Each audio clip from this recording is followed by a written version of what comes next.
Hi, my name is Cold Beer and let's start with Achilles, Legends Untold. Here you'll take control of a man with a really weak heel, but with very strong everything else. The journey will take you to many different corners of mythological lands, where you'll obtain powerful artifacts that will aid you in your quest. The game has a cool AI system that introduces innovative enemy behavior. Opponents have unscripted interactions with each other and are capable of coordinated attacks, sometimes even taking advantage of their surroundings. Developers are saying that the game is Souls-like, but not as hard as Souls games, so various Diablo-like action RPG lovers could play it as well. So it's like Sands of Aura, a mix of genres, but it's really worth your attention.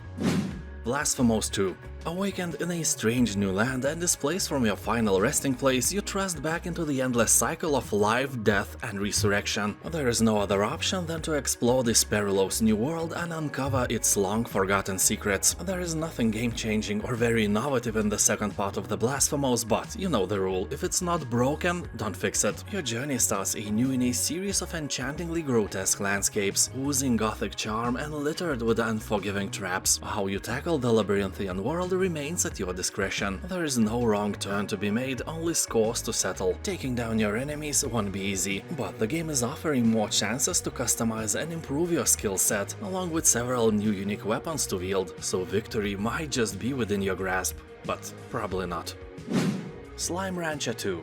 It seems that the second part of Slime Rancher is just as a hit as the first one, and more than 90% of positive reviews won't let me lie. Here you'll continue the adventures as you journey to Rainbow Island, a mysterious land brimming with ancient technology, unknown natural resources, and an avalanche of wiggling, jiggling new slimes to discover. As you attempt to unravel the island's secrets and uncover its true purpose, you will build, ranch, and farm within a beautiful conservatory, whose sparkling glass walls give you a full view of the prismatic paradise you now call home. So collect slimes never seen before on the far range. You know, like the bouncy cotton slime, or the aquatic angler slime, or a potato salad slime. Well, no, that even sounds wrong. No slime on my potato salad, please.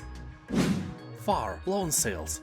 This is a vehicle adventure game where you travel across a dried-out ocean following the tracks of a once thriving civilization. Through an array of roadblocks and hazardous weather, you need to keep your vessel going. While doing that, a lot of questions are circling in your mind. Where will this journey take you? Are you the last of your kind? What happened to the ocean? Will you taste potato salad ever again? Will they finally make another Edge of Tomorrow movie? Can we, with the help of AI, make more Firefly series in the future? And why, when you drink 1 liter of beer, you piss out 2 liters of piss? I guess if you crack the latter, the Nobel Prize would be yours without competition. So it's only you, your machine, and the big nothing. Far is an art from the big A. True fart, if I may say, but in a good sense.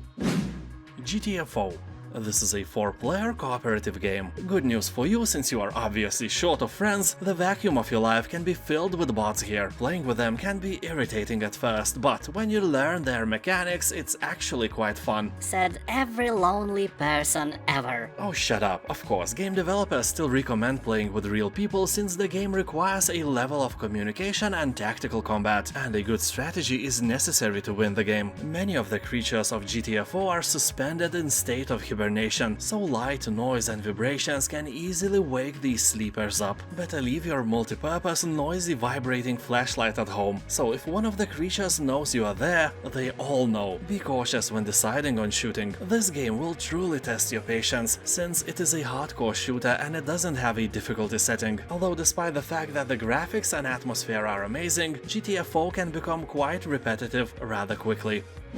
Tainted Grail Conquest. This is a unique, infinitely replayable, story-driven hybrid between a deck-building roguelite and an RPG game. Here you'll explore the ever-changing maps, fight with deadly enemies, and learn what happened to the cursed island of Avalon. You will find 9 unique hero classes, 460 cards, 340 passive skills, 50 masteries, and a lot of other stuff you don't really care to hear about right now if you never play the game. I can say one thing for sure: it's a dark fantasy game with all the dark benefits of it. Original monsters and beasts, creepy adversaries, and fun gameplay await you here. About 90% of the reviews are positive, so it's safe to say that there is a huge chance that you will like the game if you like the genre. People on Steam are saying that this game is gritty, gnarly, dark, and worth your money even when it's not on sale.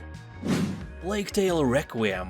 After escaping your devastated homeland, you will travel far south to new regions and various forsaken cities. There you attempt to start a new life and control Hugo's curse. Yeah, the kid is cursed, but you, instead of dropping him into the ocean and forgetting which ocean it was, you travel with him. You know, no Hugo, no problems, but you chose problems. So everything that happens from now on is basically your fault. So when Hugo's powers reawaken, oh surprise, surprise, death and destruction return in a flood of devouring rats you probably all know from the first part of this beautiful game. Forced to flee once more, you place your hopes in a prophesized island that may hold the key to saving Hugo. The game will let you know the price of saving those you love in a desperate struggle for survival, and you ain't gonna like it. You will strike from the shadows or unleash hell, overcoming foes and challenges with a variety of weapons, tools, and unearthly powers. People on Steam are talking that this game will make you cry, mostly because of the story, but a tear or two will also drop when you realize that the game is super slow and your movement speed is even slower. Despite that, Plague Tale Requiem has about 90% of positive reviews, and if you like story-rich adventure games, it's a must-play sooner or later.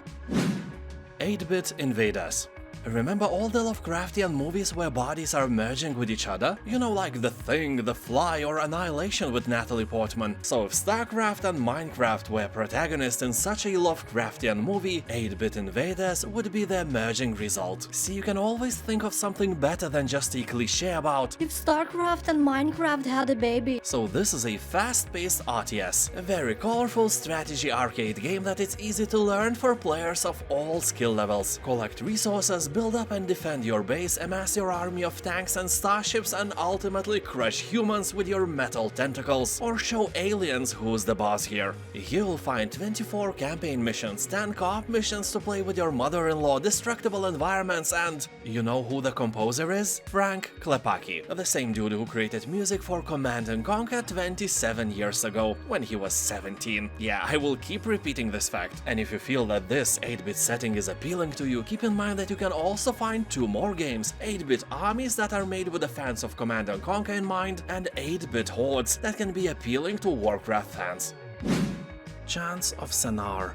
The review score on Steam of this game is something out of a fairy tale. 98% of positive reviews is not something you see every day. So this adventure puzzle game has a wonderful story. Divided since the dawn of time, the peoples of the tower no longer speak to each other, just like you and your neighbor who dislikes potato salad. But it is said that one day a traveler will find the wisdom to break down the walls and restore the balance. And it's you, obviously. So probably all these people are already doomed. No offense. You'll explore and discover an enchanting world in a colorful poetic setting inspired by the myth of Babel, where men have forgotten their past. You will travel the endless steps of a prodigious labyrinth, uncover ominous secrets, and unveil the mysteries of this fascinating universe where ancient languages are both the lock and the key. People are saying that this game has really fun puzzles, beautiful soundtrack, and a really interesting, captivating story.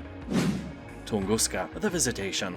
This is an isometric survival game that brings you to the dangerous Tunguska exclusion zone, where you'll face deadly traps, infectious mutants, bandits, and well-armed rogue military. Game is inspired by the same story as a Stalker, the roadside picnic written by the Strugatsky brothers. Keep in mind that they wrote the story before any serious nuclear accident ever happened, so it's not actually tied to Chernobyl or any other nuclear disaster, just a post-apocalyptic, gritty and dark Soviet Union filled with unexplainable horrors. Although you can literally describe a casual Soviet Union without any post-apocalypse with the same words. People in the comments are saying that if you like Stalker or Atom RPG games, it's a no-brainer. Also, it has very positive reviews on Steam. Just keep in mind that despite walls of text, looting and side quests, it is an actual twin-stick shooter, and at first may be difficult to control. Although from my own experience, when you get used to it, everything will be fine.